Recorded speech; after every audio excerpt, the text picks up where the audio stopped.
सह्याद्री की गोद में प्रकृति का अनमोल खजाना, भारत के पश्चिमी घाटों में फैली हुई एक अद्भुत पर्वतमाला। सह्याद्री हरी भरी घाटियां, घुमावदार पहाड़, झरनों की कलकल ध्वनि और बादलों से घिरी चोटियां।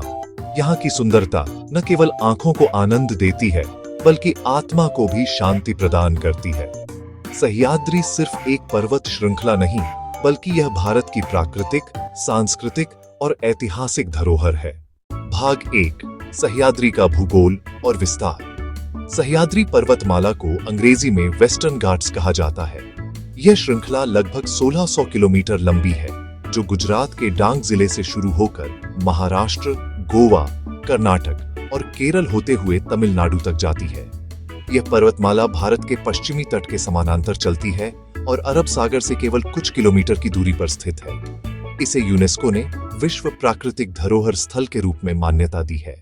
भाग 2, प्राकृतिक सुंदरता और जैव विविधता। सह्याद्री को भारत का जैव विविधता हॉटस्पॉट कहा जाता है।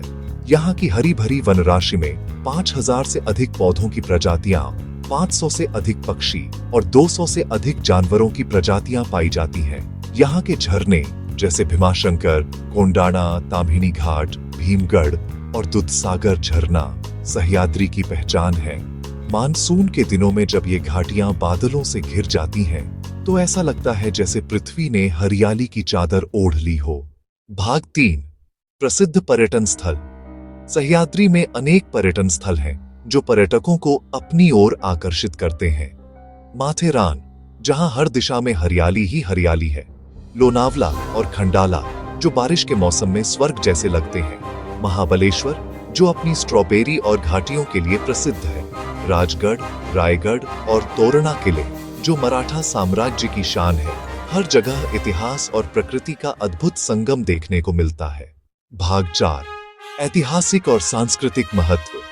सह्याद्री पर्वत मराठा साम्राज्य के गौरवशाली इतिहास के साक्षी है। छत्रपति शिवाजी महाराज ने यहीं के किलों से अपना साम्राज्य स्थापित किया था। राजगढ़, सिंहगढ़, प्रतापगढ़, रायगढ़ जैसे दुर्ग आज भी उस वीरता की गाथा सुनाते हैं। ये क्षेत्र आज भी महाराष्ट्र की संस्कृति, लोक कला और परंपराओं का केंद्र है। भाग 5, नदियों और जीवन का स्रोत।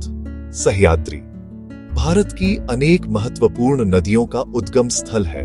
गोदावरी, कृष्णा, भीमा, तुंगा, कावेरी, ये सभी यहीं से निकलती हैं। इसीलिए सह्याद्री को जीवनदायिनी पर्वतमाला भी कहा जाता है। भाग 6, सह्याद्री और पर्यावरण संरक्षण। आज सह्याद्री की सुंदरता खतरे में है। वनों की कटाई, अवैध खनन और प्रदूषण से इसका प्राकृतिक संतुलन बिगड़ रहा है। अगर हम इसे बचाना चाहते हैं, तो हमें मिलकर कदम उठाने होंगे। प्रकृति से जुड़ना ही इसका सबसे सुंदर संरक्षण है।